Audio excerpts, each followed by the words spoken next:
First ನಾವೆಲ್ಲ ನಾಟಕದಲ್ಲಿ ಇದ್ದವರು. ಹ್ಮ್ ಸಮುದಾಯ ಅಂತ ನಮ್ಮ ಟ್ರೂಪು. ಸಮುದಾಯ.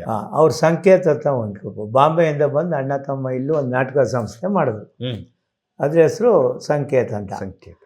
ಕಲಾಕ್ಷೇತ್ರದಲ್ಲಿ ಎಲ್ಲ ಮೀಟ್ ಆಗ್ತಾ ಇದ್ವಿ, ಇದು ಮಾಡ್ತಾ ಇದ್ವಿ. ಹಾಗೆ ನಮಗೂ ಅವ್ರಿಗೂ ಫ್ರೆಂಡ್ ಆಯಿತು. ಆಮೇಲೆ ನಮ್ಮ ಹೋಟ್ಲಿಗೂ ಬರ್ತಾಯಿದ್ರು. ಹೋಟ್ಲಿತ್ತು ಸರ್? ಹೌದು, ಜಯನಗರ್ ನ್ಯಾಷನಲ್ ಕಾಲೇಜ್ ಅಂತ. ಅದರೊಳಗಡೆ ಒಂದು ಸಣ್ಣ ಕ್ಯಾಂಟೀನ್. ನಾನು ನಮ್ಮ ತಂದೆ ಇಬ್ಬರೇ ನಡೆಸ್ತಾ ಇದ್ದಿದ್ದು. ಸಾಯಂಕಾಲದ ಹೊತ್ತು ನಾಟಕಕ್ಕೆ ಹೋಗ್ತಾ ಇದ್ದೆ, ಬೆಳಿಗ್ಗೆಯಿಂದ ನಾನು ಹೋಟ್ಲಲ್ಲಿ ಇರ್ತಾ ಇದ್ದೆ. ಆವಾಗ ಬೆಳಿಗ್ಗೆ ಹೊತ್ತು ಎಲ್ಲ ಬರೋರು, ಎಂತೆಂಥ ಘಟಾನುಘಟಿಗಳು ಬರೋರು ಅಂದರೆ ನೀವು ನಂಬೋದೇ ಇಲ್ಲ. ಶ್ರೀನಾಥಣ್ಣ ಬರೋರು, CR ಸಿಂಹ ಬರೋರು, ವಜ್ರಮುನಿ ಬರೋರು. ಅವರೆಲ್ಲ ಅವಾಗ ಜನ ಓಡಾಡ್ತಿರ್ಲಿಲ್ಲ. ಜಯನಗರ ವಾಕಿಂಗ್ ಬರೋರು ಬೆಳಿಗ್ಗೆ ಬಂದಾಗ ನಮ್ಮಲ್ಲಿ ಕಾಫಿ ಕುಡಿದು ಹೋಗೋರು. ಶಂಕರ್ನಾಗು ಕಟ್ಟೆ ರಾಮಚಂದ್ರ ಅಂತ ಇದ್ದಾರಲ್ಲ ಸರ್, ಅವ್ರು ಕರ್ಕೊಂಬಂದು ನಮ್ಗೆ ಪರಿಚಯ ಮಾಡಿಸೋರು.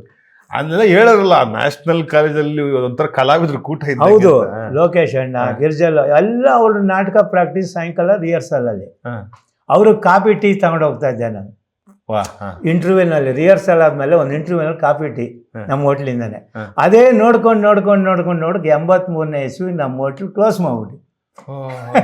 ಯಾಕೆ ಅಂತ ಹೇಳಿದ್ರೆ ನನ್ನ ನಾಟಕದ ಹುಚ್ಚಿಡಿತು. ನಾನು ನಾಟಕಕ್ಕೆ ಹೊಟ್ಟೋದೆ.